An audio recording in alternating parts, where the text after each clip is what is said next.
Hingga saat ini Anda masih nikmati Bincang Pagi 1062 Radio Sangkakala.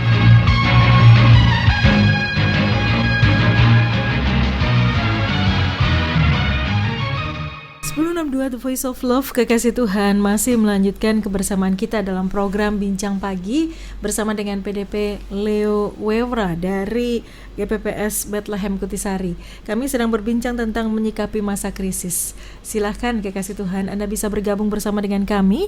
Telepon, SMS, WA saya buka untuk Anda. Teleponnya 031 5046 000. Hanya nomor ini yang bisa Anda kontak atau call ya. Kalau yang lainnya lewat pesan chatting, ngetik gitu ya, SMS WA di 0813 330 60.000. Mohon tidak menelpon ke 60.000 karena yang untuk jalur SMS dan WA tidak ditelepon karena itu akan mempengaruhi kualitas video yang sedang kami buat ya, Kekasih Tuhan. Jangan lupa juga Anda bisa saksikan program ini dan program-program di Sangkakala di channel YouTube kami, Radio Sangkakala Surabaya. Pak Leo, ada 1321 yang bergabung. Shalom Pak Leo. Shalom. Apakah wabah corona ini bisa disebut tulah, Pak? Kita harus setiap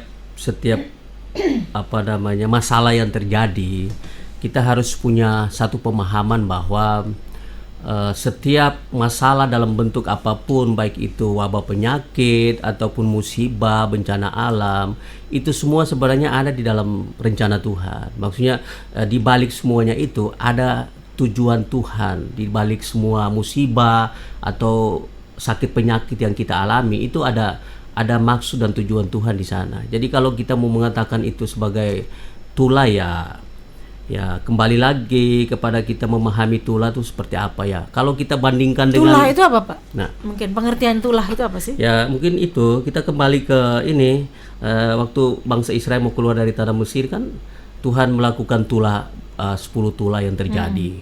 Nah mungkin itu perbandingannya lah ya. Jadi tulah itu semuanya memang berasal dari Tuhan lah. Nah kita kembali lagi konteks sekarang ini ya. Kalau mau dibilang tulah ya bisa juga karena semua apapun yang terjadi di dunia ini termasuk corona yang sekarang ini terjadi ya semua ada di dalam rencana Tuhan, maksud Tuhan di balik semua itu kan ada. Jadi apapun yang terjadi lah ya, kita mau mendefinisikan itu sebagai tulah atau apa, itu semua itu Tuhan yang Tuhan ada maksud Tuhan lah di balik semuanya itu. Oke. Berarti bisa jadi menurut Bapak ini tulah begitu? Ya bisa juga karena bagi saya ya segala sesuatu yang terjadi itu semua ada dalam rencana Tuhan lah. Itu. Baik, berikutnya Pak ada pertanyaan dari H yang bergabung. Selamat pagi Pak, mau tanya, ada seorang hamba Tuhan yang statusnya duda cerai, pendeta duda cerai, menerima pelayanan konseling pribadi dan yang konseling seorang wanita sendirian.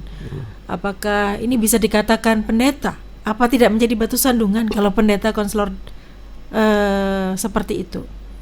Ini maksud pria atau wanita itu tidak disebutkan ya? Ya kalau dilihat dari ceritanya pertanyaannya itu ya udah pasti menjadi batu sandungan. Iya, karena kita kembali kepada etika pelayanan. Ya. Di dalam etika pelayanan kan masalah konseling ini kan memang sangat sensitif. Dan segala sesuatu bisa terjadi di sana. Yang nggak dapat jodoh bisa dapat jodoh di sana. Perselingkuhan juga bisa terjadi di situ. Iya, jadi memang kembali ke etika. Ya.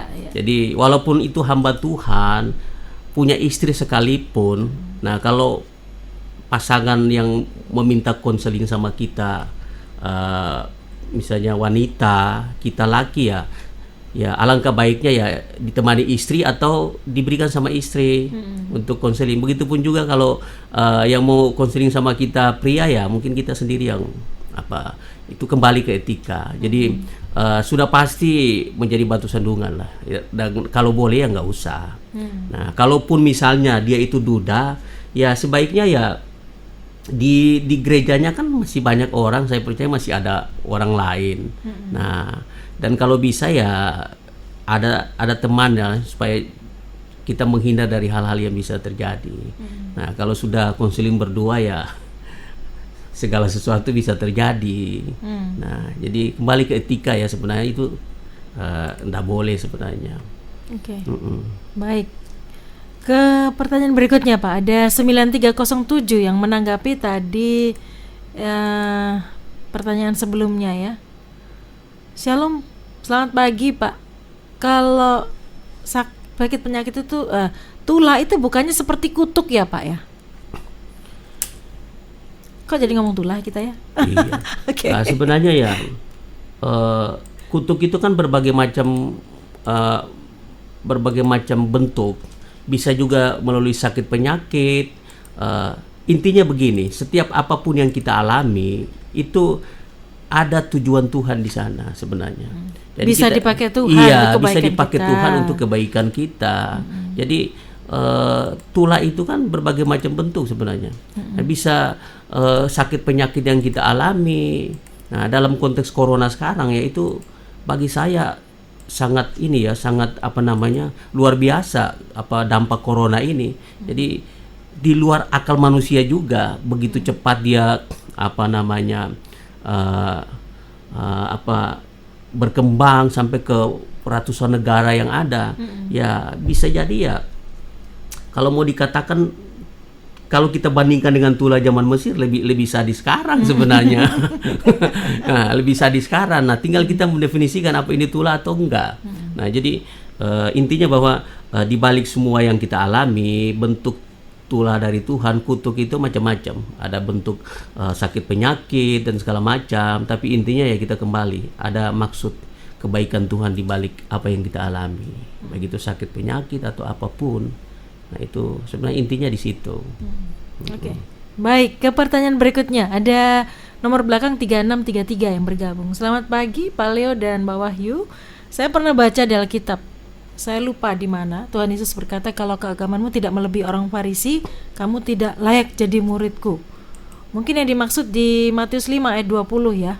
Oh iya, itu Matius 5 jika ayat 20. hidup keagamanmu tidak lebih benar daripada hidup keagamaan ahli-ahli Taurat dan orang Farisi, sesungguhnya kamu tidak akan masuk ke dalam kerajaan sorga. Yang ditanyakan Pak, apakah itu termasuk puasa 2 kali dalam seminggu selain per bulan dan lain-lain? Saya mohon pengertian tentang arti keagamaan dalam konteks ayat ini. Nah, Matius 5 ayat 20 ini itu sedang berbicara hukum Taurat dengan apa yang dibawa oleh Tuhan Yesus. Nah, kita kembali ke pertanyaan itu.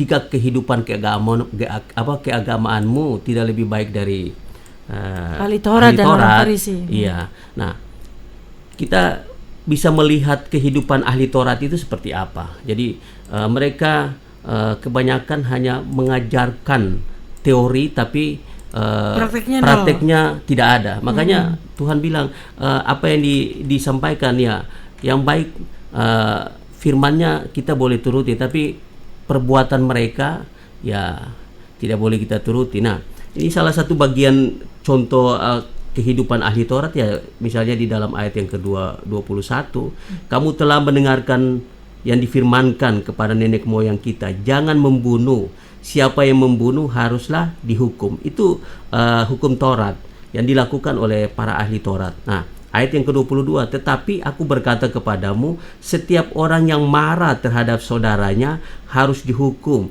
Siapa yang berkata kepada saudaranya kafir harus dihadapkan ke Mahkamah Agung, dan siapa yang berkata jahil haruslah diserahkan ke dalam neraka yang menyala-nyala. Nah, ini Tuhan sementara memberikan perbandingan kehidupan ahli Taurat yang hanya menekankan ritual agama. Nah, sedangkan jangankan membunuh, kita marahin orang aja itu sudah termasuk dosa sebelum kita membunuh. Jadi intinya bahwa Tuhan ingin agar supaya jangan sampai membunuh lah, jangan sampai membunuh. Kita menghindar dari marah pun itu harus kita menghindar. Itu artinya kehidupan keagamaan kita ini lebih baik sebenarnya. Nah, jadi standarnya lebih tinggi. Nah, mereka ini ahli Taurat ini kadang mereka mengajarkan untuk tidak membunuh, tapi marahin orang tuh luar biasa. Nah, itu seperti sampai itu. Orangnya pengen bunuh diri.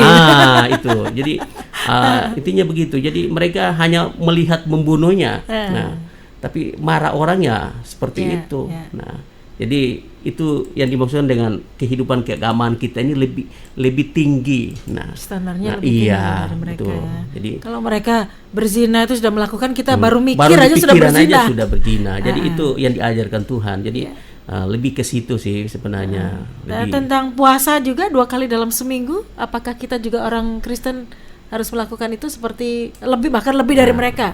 Ya, Puasa seminggu misalnya. tergantung puasa itu tujuannya apa. Jadi kalau kita hanya mentaati aturan yang ada misalnya, nah kita puasa, tapi kalau perbuatan kita tidak sesuai pun itu sebenarnya Sia-sia aja. sia-sia. Jadi yang dilihat Tuhan itu perubahan yang ada dalam diri kita. Nah, jangan cuma hanya pingin dilihat orang, ini loh saya puasa.